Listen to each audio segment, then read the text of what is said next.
ठीक है, यहाँ देखो बच्चों, chapter number 5 acid base and salt. ऐसे तो ये चैप्टर आप लोग को 9th में ही है, 10th में इस चैप्टर का कोई हिस्सा हम लोग को दिया हुआ नहीं है, बट अगर आप इस बात को समझें तो ये चैप्टर एक्चुअली का बेस है। हम लोग 10th में इसके नाम से कोई चैप्टर नहीं आएगा, बट ये हर जगह आएगा। कैसे? आप केमिस्ट्री में जितने भी कंपाउंड पढ़ते हो, जो भी नाम हम लोग आज तक पढ़े, वो इन तीनों में से कोई एक होता है। इन तीनों में से ही कोई, या तो वो एसिड होगा, या तो वो बेस होगा, या तो वो सॉल्ट होगा। जाहिर सी बात है, केमिस्ट्री वाले चैप्टर्स तो हम लोग पढ़ेंगे ना, चाहे वो 9th हो, चाहे वो 10th हो, चाहे वो 11th हो, मतलब इनडायरेक्टली हम लोग इन तीनों के बारे में हर जगह पढ़ने वाले। वो अलग बात है कि हम लोग इसके नाम से नहीं पढ़ेंगे, बट इसको तो पढ़ेंगे ही हम। तो ये चैप्टर एक्चुअली हम लोग का बेसिक है, हम लोग को ये बताता है कि आप किस तरीके से पता करें कि सामने की चीज एसिड है, बेस है, या फिर सॉल्ट है। खड़े रहना, सामने वाली चीज एसिड है, बेस है, या फिर सॉल्ट। अब इस चैप्टर में हम लोगों को ना ज्यादा डिस्क्रिप्शन एसिड और बेस पर दिया है, सॉल्ट पे थोड़ा सा डिस्क्रिप्शन दिया है। क्यों? वो भी आपको धीरे धीरे समझ में आए। पहले बात करते हैं कि एसिड क्या है। तो एसिड एक लैटिन वर्ड से डिराइव होता है, जिसको हम लोग बोलते हैं एसिडस। एक लैटिन वर्ड है, इसका मतलब होता है सार। इसका मतलब क्या होता है बच्चों? सार। सार का मतलब खट्टा। हर वो चीज जो टेस्ट में आपको खट्टी लगेगी, उसको हम लोग क्या बोलेंगे? ये एसिड है। ठीक है, एसिड। विनेगर, सिरका खट्टा रहता है, वो एसिड है। इसीलिए उसका नाम अगर आप केमिकल फॉर्मूला देखें तो उसको हम लोग बोलते हैं एसिटिक एसिड। क्या बोलते हैं इसको? एसिड। सिमिलर दही, दही भी खट्टी, वो भी एसिड है। याद है आप लोगों को माइक्रोब वाले चैप्टर में पढ़ाया था, दही के अंदर लैक्टिक एसिड होती है। कौन सी एसिड होती है? Lactic acid. नींबू खट्टा है, सिट्रिक एसिड। तो जो भी चीज खट्टी होगी उसको क्या बोलेंगे? एसिड। जो भी चीज खट्टी होगी उसको हम लोग क्या बोलेंगे? सिमिलरली बेस वो होता है जो बिटर हो। क्या हो? चलो, और सोपी टू टच हो। कैसा हो? सोपी टू टच। बिटर का मतलब कड़वा। सोडा खाए हो कभी? डायरेक्ट टेस्ट किया सोडे में, बिटर होता है, कड़वा होता है। या उसको अगर पानी में लेके से हाथ पे रब करेंगे तो कैसा साबुन जैसा सोपी हो जाता है, वैसा होता है। तो हर वो चीज जो टेस्ट में कैसा हो, कड़वा हो या फिर सोपी टू टच हो, इसको हम क्या बोलेंगे? बेस। इसको हम क्या बोलेंगे बच्चों? बेस। एसिड जो टेस्ट, मैंने लिखी है, सेकंड फ्लोर पे रखी है, मेरा नाम डाल दे सर, आप बॉटल लिखी है, मैं कहाँ लेके आया बॉटल? तो एसिड वो जो एसिडस मतलब खट्टा हो, बेस वो जो बिटर। जाहिर सी बात है कि भैया सॉल्ट जो होता है वो न्यूट्रल होता है। सॉल्ट कैसा होता है बच्चों? ना वो खट्टा होता है ना वो कड़वा होता है। सॉल्ट कैसा होता है बच्चों? न्यूट्रल होता है। क्या होता है? न्यूट्रल। सॉल्ट तो सभी लोग देखें, मगर इसमें ना एक दिक्कत ये है कि क्या हम लोग हर चीज को टेस्ट कर सकते हैं?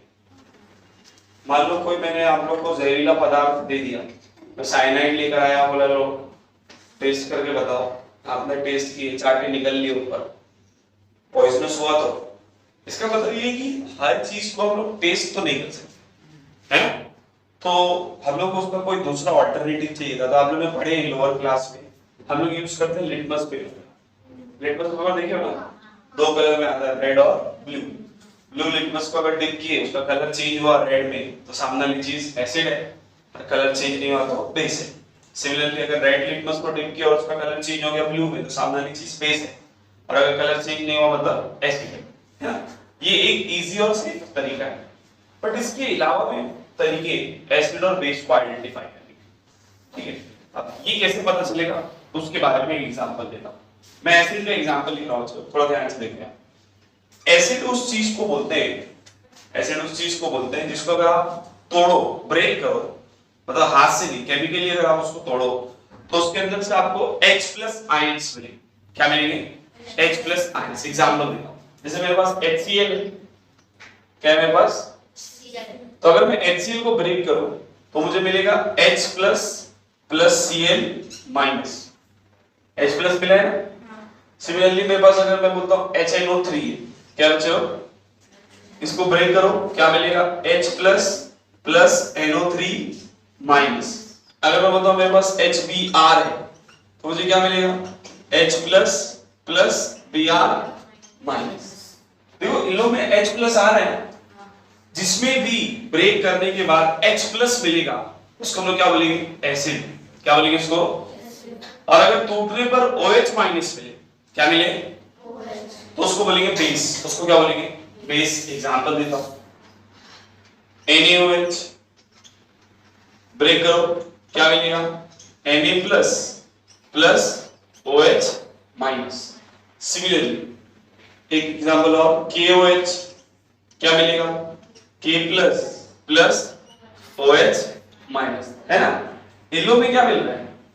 OH माइनस मिल रहा है। बोलने का मतलब ये है कि ये तीन किसके एग्जांपल थे? अब कैसे पता चला? सर उसमें H प्लस मिला, क्या मिल रहा है? और जिसमें OH माइनस मिलेगा वो क्या होगा? बेस। वो मेरे लिए क्या होगा? सही है ना? चलो, अरे एसिड और बेस समझ में आया? वो चीज जो ब्रेक डाउन होने पर H प्लस दे वो क्या होगा, और जो OH माइनस दे वो क्या होगा? अब जरा सुनो, ये जो H प्लस आयंस आ रहे हैं ना, इसको लोग बोलते हैं एसिडिक रेडिकल। क्या बोलते हैं? रेडिकल। और ये जो OH माइनस आ रहा है, ये क्या आ रहा है बच्चे लोग? OH minus. इसको बोलते हैं बेसिक रेडिकल। क्या होता है इसको? मान लो ऐसी कोई चीज हो जिसमें ना H प्लस आए ना OH माइनस आए, दोनों ही H प्लस रहता तो एसिड बोलते हैं, क्या होता है? OH माइनस रहता तो बेस बोलते हैं। बट ऐसी कोई चीज जिसमें ना H प्लस मिले ना OH माइनस मिले, उसको क्या बोलेंगे? न्यूट्रल। Very good. उसको क्या बोलेंगे? न्यूट्रल। एग्जांपल देता हूं भैया, NaCl। आप NaCl को तोड़ेंगे तो आपको पता है Na प्लस मिलेगा और Cl माइनस। Na प्लस और Cl माइनस, क्या इसमें H प्लस आया? क्या इसमें OH माइनस आया? मतलब ना सर ये एसिड है ना ये, मतलब अगर कोई चीज एसिड नहीं है, कोई चीज बेस नहीं, तो मजा क्या है? मतलब वो क्या है? सॉल्ट। क्या है? चलो न्यूट्रल मतलब सॉल्ट ना भैया। अच्छा एक एग्जांपल और लेते हैं, कॉपर सल्फेट CuSO4, लाके दिखाऊंगा क्लास में बाद में। CuSO4 इसको ब्रेक करते हैं, क्या मिलेगा? Cu प्लस प्लस और SO4 माइनस। हाँ उसके ऊपर दो आयंस आते हैं। क्या H प्लस दिख रहा है? क्या OH माइनस दिख रहा है? मतलब ये क्या है? समझा नहीं बच्चे लोग? तो वो चीज अभी ये आसान है ना, क्या आपको टेस्ट करना पड़ रहा है? क्या लिटमस पेपर यूज करना पड़ रहा है? आप डायरेक्टली बता सकते हो, टूटने पर H प्लस दिया तो एसिड, OH माइनस दिया तो बेस, और अगर दोनों ही नहीं मिला तो सॉल्ट। H प्लस को क्या बोलेंगे? Acidic radical. OH माइनस को क्या बोलेंगे? Basic radical. कोई दिक्कत याद रखिए, पक्का? सॉरी H प्लस को बेसिक रेडिकल उल्टा लिख दिया मैंने, H प्लस को बेसिक रेडिकल बोलते हैं और इसको क्या बोलते हैं? Acidic radical. इसको क्या बोलते हैं हम लोग? Acidic radical. ठीक है, ये तो बात हो गई जनरली फाइंड आउट करने के लिए कि गिवन चीज एसिड है या बेस है, या आइडेंटिफाई कैसे करें। एक्चुअली ये जो कांसेप्ट है ना, इसको बताने वाले साइंटिस्ट का नाम था आर्हेनियस। एसिड और बेस को लेकर ना बहुत सारी थ्योरीज बताई गई है, बहुत सारे अलग अलग साइंटिस्ट लोगों ने हम लोग को टेक्निक मेथड बताया है कि आप इस तरीके से पता लगा सकते हो कि गिवन चीज एसिड है या बेस है। बट हम लोग के बुक में जो थ्योरी एक्सप्लेन किया वो सिर्फ कौन सी है? आर्हेनियस ने।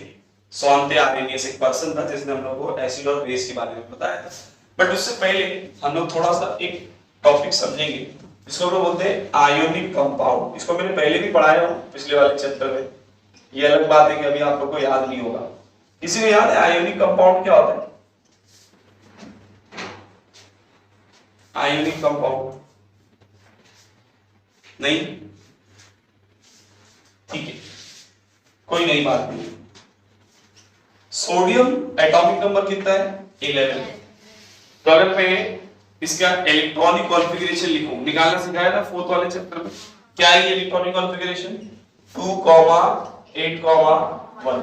पहले शेल में 2 इलेक्ट्रॉन, दूसरे में 8 और तीसरे में 1। तो भैया ये बना लेते सोडियम, पहले शेल में 2 इलेक्ट्रॉन, फिर इसमें 8, 1, 2, 3, 4, 5, 6, 7, 8 और तीसरे शेल में कितने इलेक्ट्रॉन है 1। ऐसे ही क्लोरीन, कितने शेल, एटॉमिक नंबर कितना है 70। अरे याद है ना, याद करवाया हूं एटॉमिक नंबर भी सबका। इसका इलेक्ट्रॉनिक कॉन्फ़िगरेशन 2, 8, 7। ठीक है, इसका भी स्ट्रक्चर बना लेते हैं। क्लोरीन पहले शेल में 2 इलेक्ट्रॉन, दूसरे में 8 इलेक्ट्रॉन,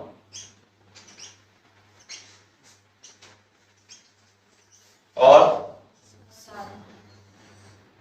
1, 2, 3, 4, 5, 6, 7 इलेक्ट्रॉन। अब सर एक बात समझो, चलो हम लोग को पता है कि सोडियम के लास्ट शेल में कितने इलेक्ट्रॉन है 1, उसको कितने की कमी है 7 इलेक्ट्रॉन, कितने की कमी है। और क्लोरीन के लास्ट शेल में कितने इलेक्ट्रॉन है 7, उसको कितने की कमी है 1। हम लोग को पता है ये 7 इलेक्ट्रॉन लेने से रहा, तो ये अपना एक इलेक्ट्रॉन क्या करेगा किसी को दे देगा। सेम क्लोरीन 7 इलेक्ट्रॉन देने से रहा, वो 1 इलेक्ट्रॉन। तो सोडियम क्या करता है, अपना 1 इलेक्ट्रॉन किसको देता है क्लोरीन, किसको देता है क्लोरीन। तो जब 1 इलेक्ट्रॉन दे देगा तो सोडियम के ऊपर कौन सा चार्ज आ जाएगा, प्लस चार्ज बताया था।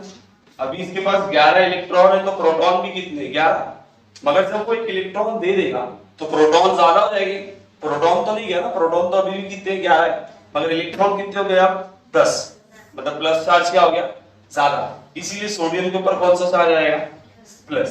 सिमिलरली ये जो क्लोरीन है इसके पास 17 इलेक्ट्रॉन है, तो प्रोटॉन भी कितने 17, मगर जब ये ले लेगा तो 18 इलेक्ट्रॉन हो जाएगा, मतलब एक इलेक्ट्रॉन क्या हो जाएगा ज्यादा हो जाएगा, मतलब एक नेगेटिव चार्ज क्या हो जाएगा उसके ऊपर ज्यादा। तो क्लोरीन के ऊपर कौन सा चार्ज आएगा माइनस।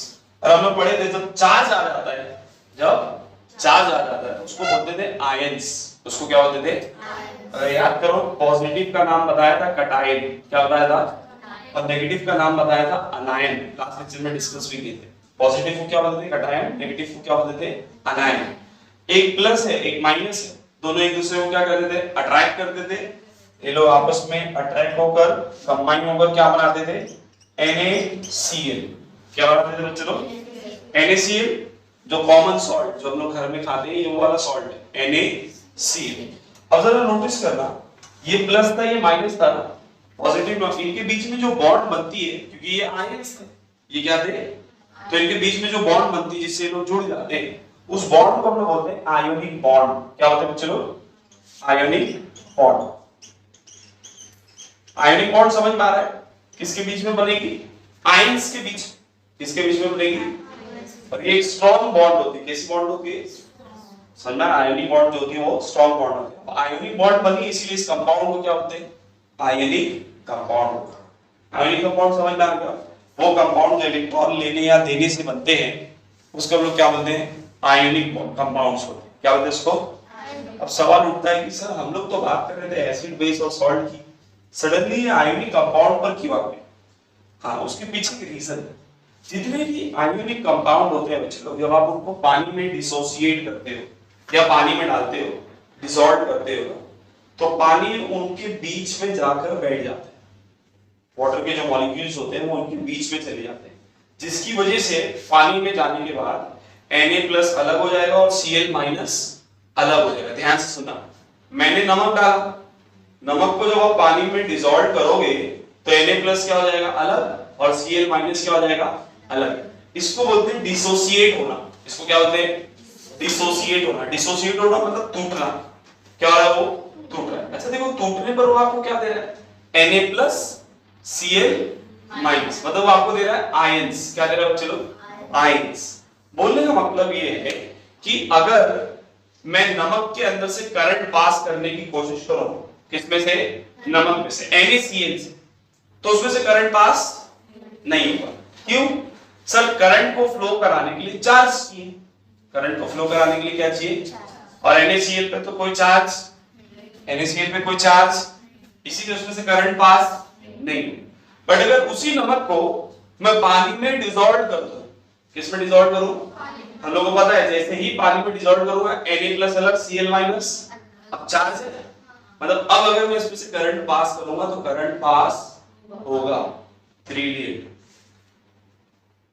नहीं आ रहा है?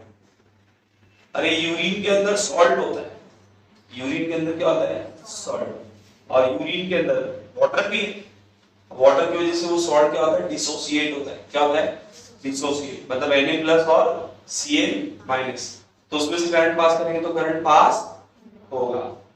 अरे समझा कि नहीं, पक्का? सर ये मगर क्यों पढ़ रहे हैं हम लोग, सडनली हम लोग यहाँ पर क्यों, अब उसके पीछे का रीजन समझे।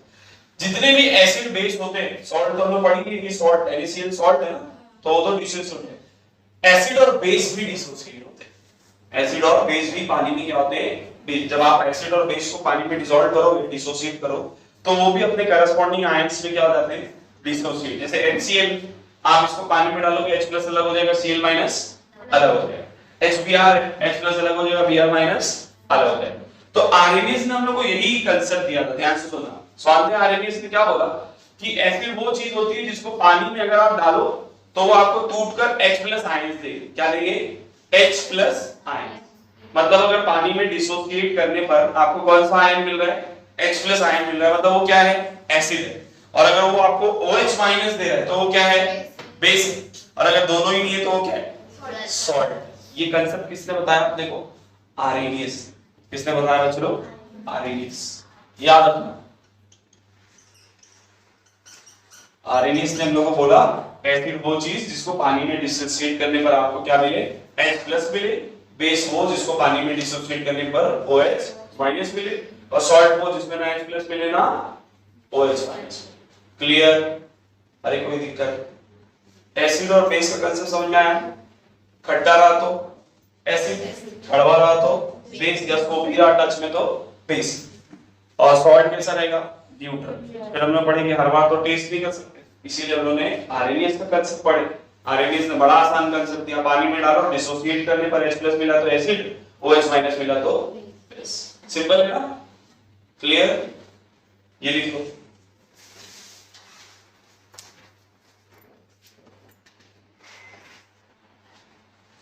ठीक है, यहां पर देखो नेक्स्ट टॉपिक है type of acid and base. देखो एसिड और बेस में ना टाइप होते हैं, स्ट्रॉन्ग एसिड होती है, वीक एसिड होती है, स्ट्रॉन्ग बेस होता है, वीक बेस होता है।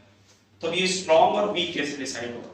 तो सिंपल है, आरएनएस के कांसेप्ट से इसको भी डिसाइड कर सकते हैं हम लोग कि अगर आप किसी एसिड को डिसोसिएट करो और वो कंप्लीटली डिसोसिएट होकर आपको क्या दे, H+ आयन। कंप्लीटली डिसोसिएट मतलब पूरे सॉल्यूशन में सिर्फ क्या मिलना चाहिए, H+ आयन मिलना चाहिए। तो हम लोग क्या बोलेंगे, ये स्ट्रॉन्ग एसिड है। ये क्या है बच्चों, स्ट्रॉन्ग एसिड है।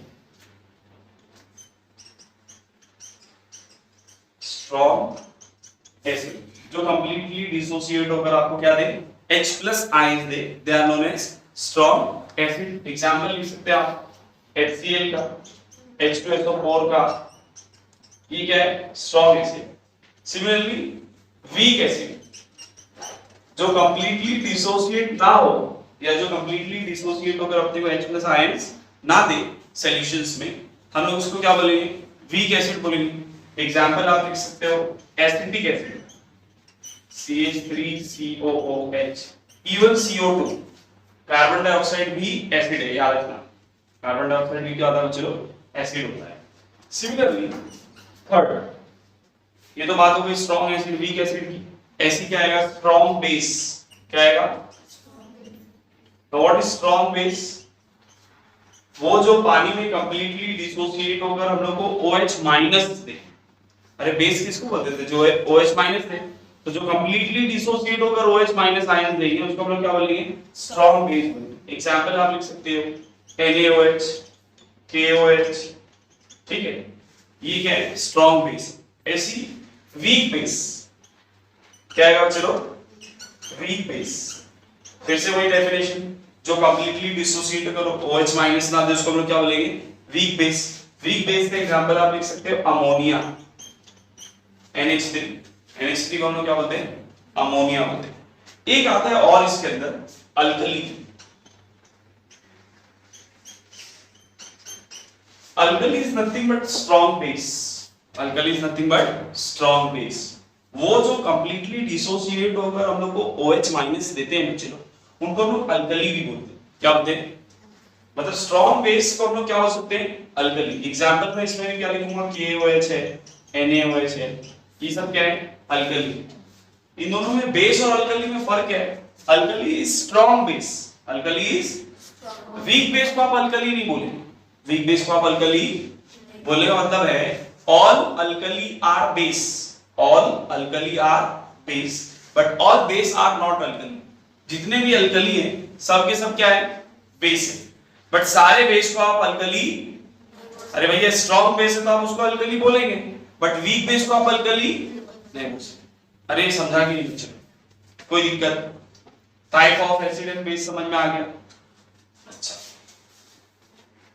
देखो, जब आप एसिड को या बेस को तोड़ते हो तो उसमें से H+ आयंस मिलते हैं और OH- आयन मिलते हैं। जैसे HCl को तोड़ेंगे तो कितना H+ आयन मिलेगा, एक। अगर मैं HCl को ब्रेक करूं तो मुझे कितने H+ आयन मिलेंगे, एक H+ आयन मिलेगा। सिमिलरली मैं अगर H2SO4 को तोड़ता हूं, इसको बच्चे लो H2SO4 को, तो आपको इसमें से दो H+ आयन मिलेंगे। कितने मिलेंगे, दो H। अरे दो हाइड्रोजन है ना, तो आपको कितने H+ आयन मिलेंगे, दो।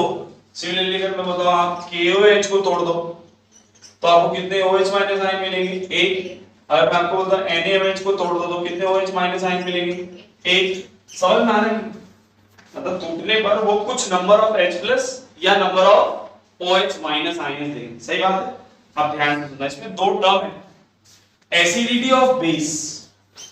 क्या है बच्चों, एसिडिटी ऑफ बेस।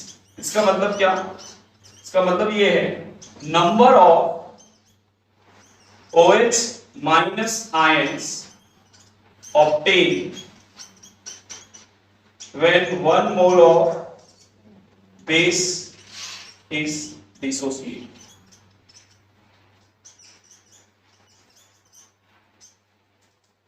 मैंने क्या बोला, मुझे कितने OH- आयन मिलेंगे जब मैं किसी बेस को तोड़ूंगा, उसको हम लोग क्या बोलते हैं, एसिडिटी ऑफ बेस। उसको हम लोग क्या बोलते हैं, एसिडिटी ऑफ बेस। ध्यान से सुनना, थोड़ा सा कंफ्यूजन है। कितने OH- आयन मुझे मिलेंगे जब मैं एक बेस के मॉलिक्यूल को तोड़ दूंगा, उसको हम लोग क्या बोलते हैं, एसिडिटी ऑफ बेस। सिमिलरली एक होता है बेसिसिटी ऑफ एसिड। क्या होता है चलो, बेसिसिटी ऑफ एसिड। अब ये क्या है, number of H+ ions obtained when 1 mole of acid is dissociated। मतलब जब आप एसिड को डिसोसिएट करोगे तो जाहिर सी बात है आपको उसमें से कुछ H+ आयन मिलेंगे। तो कितने H+ आयन मिलेंगे जब मैं एक एसिड के मॉलिक्यूल को डिसोसिएट करूंगा, तो उसको हम लोग बोलेंगे बेसिसिटी ऑफ एसिड। जैसे यहां पर देखिए HCl को तोड़ा तो कितना मिल रहा है, एक H+ मिल रहा है ना। तो ये जो H+ है ये आपको क्या बता रहा है, बेसिसिटी ऑफ एसिड। क्या बता रहा है चलो, ऐसे ये दो H+ दे रहा है तो इसकी बेसिसिटी ऑफ एसिड कितनी होगी, 2। समझा कि नहीं मैं क्या बोल रहा हूं, कितने H+ या कितने OH- आयंस आपको ऑब्टेन होंगे जब आप उनको तोड़ते हो। एसिड को तोड़े तो बेसिसिटी ऑफ एसिड, और बेस को तोड़े तो एसिडिटी ऑफ बेस। समझा, कंफ्यूजन है, थोड़ा सा ध्यान से उसको लिखो, ठीक है। ये बात हो गई, हम लोगों ने पढ़ लिया कि भैया ये हम लोग को, इसको हम लोग बोलेंगे type of acid and base, और ये acidity of base and basicity of acid. इसको लिखो। तो नेक्स्ट टॉपिक पर आते हैं जिसके ऊपर पूरा आगे चल के फ्यूचर में आप लोगों को चैप्टर पढ़ाया जाएगा, तो ध्यान से समझो इसको।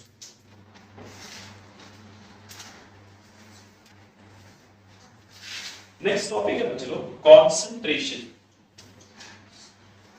ये वर्ड हम लोग पहले भी सुने हैं, और इसका मतलब क्या है इसको जरा समझो। एग्जाम्पल लेता हूं, चीजें अच्छे से समझ में आएगी आप लोगों को। फॉर एग्जाम्पल मैं बताता हूं कि अपने पास दो ग्लास है, ग्लास ए और ग्लास बी। मैं इन दोनों में एक नींबू लेता हूं, उसको एग्जैक्टली बीच में से कट करता हूं और वो नींबू आधा आधा हो जाएगा। दोनों को ग्लास में क्या कर देता हूं, गाड़ देता हूं। मतलब ग्लास ए में मैंने आधा नींबू गाड़ दिया और ग्लास बी में भी आधा नींबू मैंने गाड़ दिया। ठीक है, हाफ नींबू, यहां पर भी याद रखना। ठीक है, अब मैं क्या कर रहा हूं, मैं इस ग्लास के अंदर आधा लीटर पानी डाल देता हूं। ठीक है, और इसमें 1 लीटर पानी डाल देता हूं। मैं आपसे पूछता हूं कि इन दोनों केस में से ज्यादा खट्टा आपको कौन सा वाला लग गया, ग्लास ए या ग्लास बी? ए वाला। क्यों? इसमें पानी कम है,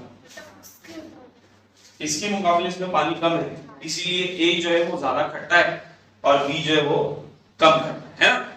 तो ये जो ज्यादा खट्टा है ना, इसी को बोलते हैं कॉन्सेंट्रेटेड। इसी को हम लोग क्या बोलते हैं, कॉन्सेंट्रेशन। समझ में आया कॉन्सेंट्रेशन?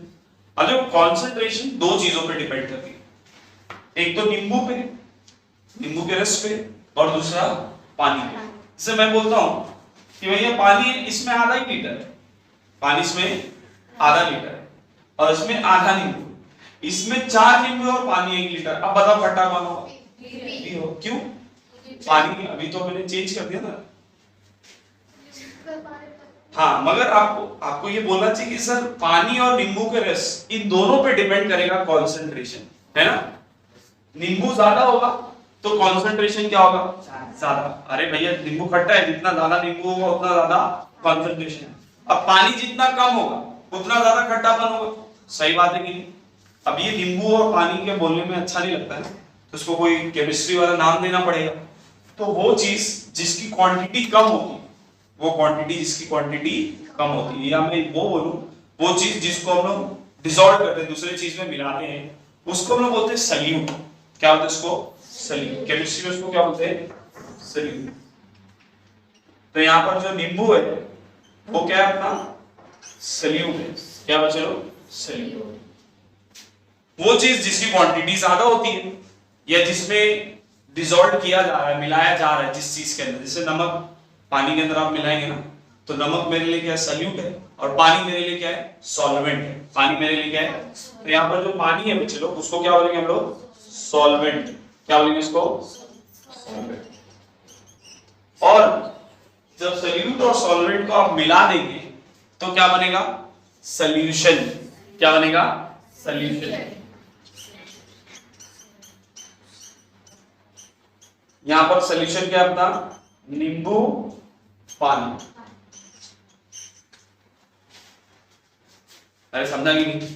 अब जरा एक चीज को समझो, सॉल्यूशन जो है वो दो चीजों पे डिपेंड करता है, सॉल्यूट पर और सॉल्वेंट। सॉल्यूट ज्यादा खट्टापन, अगर नींबू ज्यादा होगा तो कॉन्सेंट्रेशन भी क्या होगा, ज्यादा। सॉल्वेंट कम होगा, मतलब पानी अगर कम होगा तो कॉन्सेंट्रेशन क्या होगा, ज्यादा होगा। तो इससे एक बात समझ में आई कि कॉन्सेंट्रेशन जो है, कॉन्सेंट्रेशन जो है वो किससे डिपेंड करता है, is directly proportional to solute. सही बात है? अरे भैया नींबू ज्यादा होगा तो खट्टापन भी ज्यादा, नींबू कम तो खट्टापन भी, इसीलिए मैंने बोला डायरेक्टली प्रोपोर्शनल। सॉल्यूट ज्यादा होगा तो कॉन्सेंट्रेशन भी क्या होगा, ज्यादा होगा। सिमिलरली सॉल्वेंट और कॉन्सेंट्रेशन इनवर्सली प्रोपोर्शनल होते हैं। कैसे प्रोपोर्शनल होते हैं बच्चों? पानी ज्यादा होगा तो कॉन्सेंट्रेशन कम होगा ना। अरे भैया यहाँ 2 गिलास पानी डाल देता हूं तो कॉन्सेंट्रेशन और कम हो जाएगा इसका, मतलब पानी ज्यादा कॉन्सेंट्रेशन कम, पानी कम कॉन्सेंट्रेशन। सही बात है? तो कौन सा रिलेशन आया, इनवर्स का। तो याद रखना concentration is directly proportional to solute and concentration is inversely proportional to solvent. कोई दिक्कत है बच्चों? ये तो बात हो गई इसकी कॉन्सेंट्रेशन की। कॉन्सेंट्रेशन को कैलकुलेट करते हैं, क्या करते हैं, कैलकुलेट करते हैं। दो तरीके हैं इसको कैलकुलेट करने का, एक तो है ग्राम पर लीटर में, किसमें कैलकुलेट कर सकते हैं लोग, ग्राम पर लीटर में। एक तो किसमें कैलकुलेट कर सकते हैं, ग्राम पर लीटर में, और दूसरा मोल पर लीटर में। अब मोल मैंने तुम लोगों को पढ़ाया था, अरे इससे पिछले वाले चैप्टर में याद है बताया था बूढ़े हो जाएंगे, बाल सफेद हो जाएगा, नंबर ऑफ एटम्स गिनते गिनते। फिर हमने पढ़े थे कि नहीं मोल ने हम लोग को बोला था कि 9 मिनट लगेगा आंसर निकालने के लिए। 6.02 into 10⁻23 याद आई? ठीक है, पूरा गिटार बजाना पड़ता है। तो कंसंट्रेशन को हम लोग देखो कैसे मेजर करते हैं। मैंने बताया 2 यूनिट है, या तो आप उसको ग्राम पर लीटर में मेजर कर लो, या तो आप उसको मोल पर लीटर में मेजर कर लो। मैं एक एग्जांपल देता हूं। मान लो बच्चों कि मेरे पास सॉल्ट है NaCl, ठीक है, कितना है 117 ग्राम। कितना मतलब कितना मास लिया मैंने 170 ग्राम लिया। और हम लोग को पता है कि NaCl का मॉलिक्यूलर मास निकालना सिखाया था पिछले लेक्चर में, याद है? किसी को बता सकते हैं NaCl का मॉलिक्यूलर मास कितना होता है?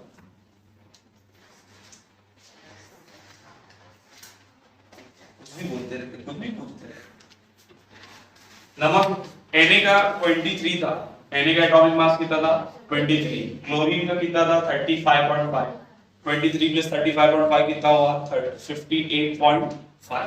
तो NaCl का जो मॉलिक्यूलर मास है, NaCl का जो मॉलिक्यूलर मास है वो कितना है? चलो 58.5 ग्राम, ठीक है? अरे हाँ है ना, कोई दिक्कत?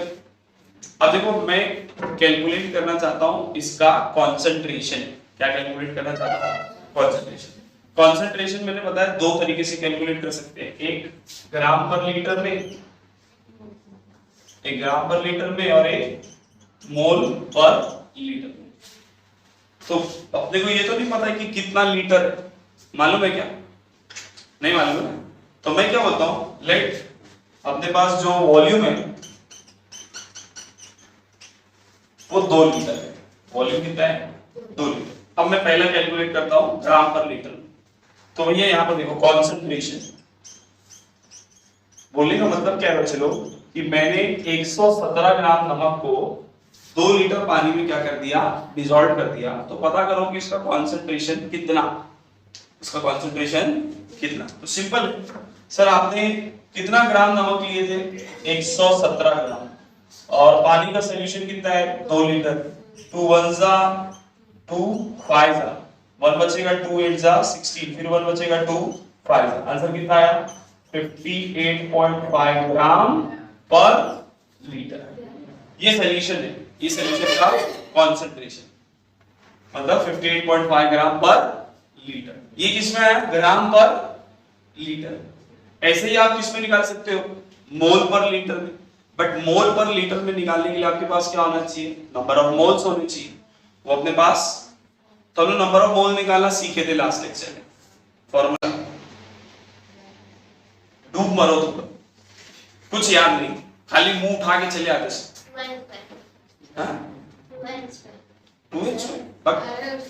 अरे वो तो नंबर ऑफ एटम्स पता लगाने के लिए फॉर्मूला, नंबर ऑफ इलेक्ट्रॉन्स। याद देखो नंबर ऑफ मोल्स पढ़ा के फायदे नहीं कुछ। क्या था formula, given mass upon molecular mass. याद आया, given mass upon molecular mass. भूल भी गए, नंबर ऑफ मोल्स को n से लिखते थे। गिवन मास कितना है, कितना मास लिया अपने लोग ने 117 ग्राम ना, और मॉलिक्यूलर मास कितना उसका 58.5। 58.5 1 जा 58.5 2 जा, तो कितना आया 2 मोल। कितना आ गया? अब ध्यान से देखो, अब मैं मोल पर लीटर में निकालता हूं तो मैं फिर से लिखूंगा कंसंट्रेशन। क्या लिखूंगा बच्चे लोग, कंसंट्रेशन। कितना मोल लिया मैंने 2 मोल, और सॉल्यूशन कितना है 2 लीटर। 2 से 2 तो कितना आएगा 1 मोल पर लीटर। आया मोल पर लीटर में, आया ना भाई? तो अगर आप चाहो तो मोल पर लीटर में बोलोगे तो कंसंट्रेशन कितना है 1, और अगर उसको ग्राम पर लीटर में बोलोगे तो कितना है 58.5 ग्राम पर लीटर। ये जो मोल पर लीटर है ना बच्चे लोग, इसको मोलैरिटी भी बोलते हैं। क्या बोलते हैं इसको, मोलैरिटी। एग्जांपल कभी भी पूछ सकता है, इसके लिए बता रहा हूं। तो आप इस टेक्निक से, जैसे मैंने बोला कि भैया मैंने 100 ग्राम नमक 1 लीटर पानी में डिसॉल्व किया, व्हाट इज द कंसंट्रेशन, तो आप बोलेंगे 100 ग्राम पर लीटर। 100 ग्राम मैंने बोला 100 ग्राम मैंने 2 लीटर पानी में डिसॉल्व किया, कितने लीटर पानी में, तो आप बोलेंगे 100 डिवाइडेड बाय 2 कितना है आंसर 50 ग्राम पर लीटर।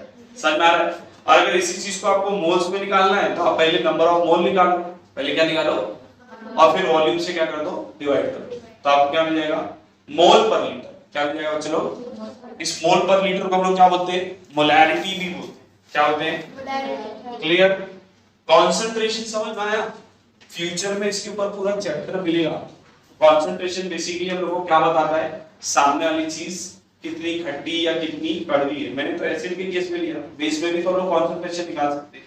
तो सामने वाली चीज कितना खट्टा है या कितना कड़वा है। जैसे मैं आपको बताऊं मेरे पास दो सॉल्यूशन है, एक का जो कंसंट्रेशन है वो 50 ग्राम पर लीटर है और दूसरे का 100 ग्राम पर लीटर। ज्यादा कंसंट्रेटेड कौन, 100 वाला।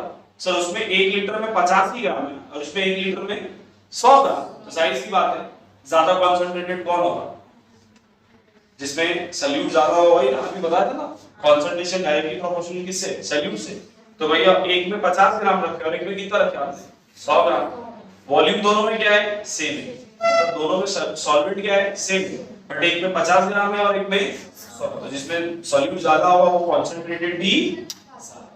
समझ में आ रहा है। ये जो हम लोग लिखते हैं बच्चे लोग, ये 2 लीटर ये एक्चुअली क्या है सॉल्वेंट है। ये अपना क्या है सॉल्वेंट। 2 लीटर सॉल्वेंट लिया, 1 लीटर लिया, कुछ भी ले सकते हैं, एग्जांपल लिया था। क्लियर है ना, लिखो इसको।